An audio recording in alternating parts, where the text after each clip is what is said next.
When we first established 343, we spent a lot of time thinking about what stories we wanted to tell. Bounding the universe, what's the first story we wanted to tell, what's the last story we wanted to tell within a timeline. The story that 343 was most excited about was Master Chief. It's the 10th anniversary of Halo. We're like, okay, we kind of have to do this at this point. It just makes a ton of sense. We are announcing at E3 this year Halo Combat Evolved Anniversary. And we're announcing Halo 4, which is the first in the new trilogy of Halo games.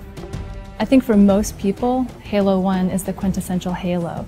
Not only did Bungie nail the controls for an FPS on a console, but they also told story in the most compelling way that it's ever been told in an FPS at that time. A couple of years ago when we first started building the recipe for what would go into it, we had to put in a huge amount of thought into do we split up the multiplayer from the single player?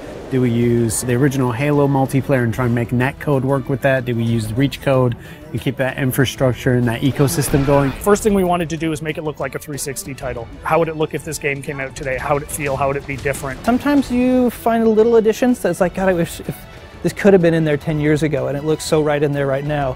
And that's what we're looking for in all the changes that we're making. Retouching Halo 1 needed to be a labor of love. The audio, the characters, the levels, the grass, the dirt, the sky, the moons, trying to find a way to reproduce them faithfully, but in a way that looks like it's 10 years later. Literally, you pick this up, the gameplay is identical to what it was 10 years ago, because I mean, that was just so original, it was so new, it was so fresh. It's great to kind of go back to that old gameplay and feel as powerful as you did in both vehicles and with the pistol. The Halo 1 pistol is back. It is still wildly overpowered. 3 shots to the head from anywhere on the map will kill anything.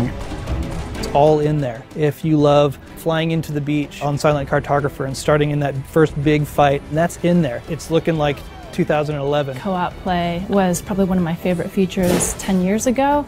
We have co-op play over live. Anniversary will have stuff hidden in it. It's going to have stuff hidden in it that you know about, like terminals, and you're just going to have to find them yourself. I'm also excited about the stories we're telling in the terminals, and then having achievements. That's long overdue. Being able to switch back to the classic on the fly is just going to be kind of a magical experience. You hit a button at any point in the campaign, you flop back, and that's how the game looked 10 years ago.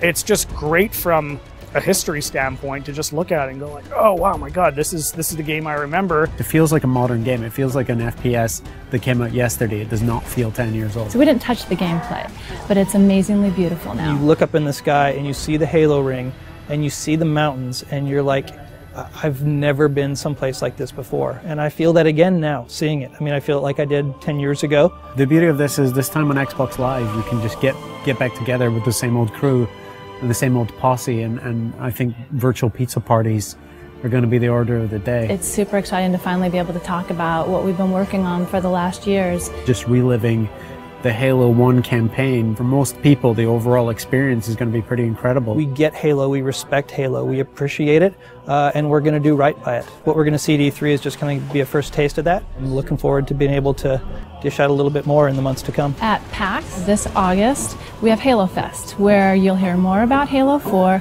and you get hands-on play with Halo Anniversary, both campaign and multiplayer. That's going to be a blast and a hell of a way to finish the summer.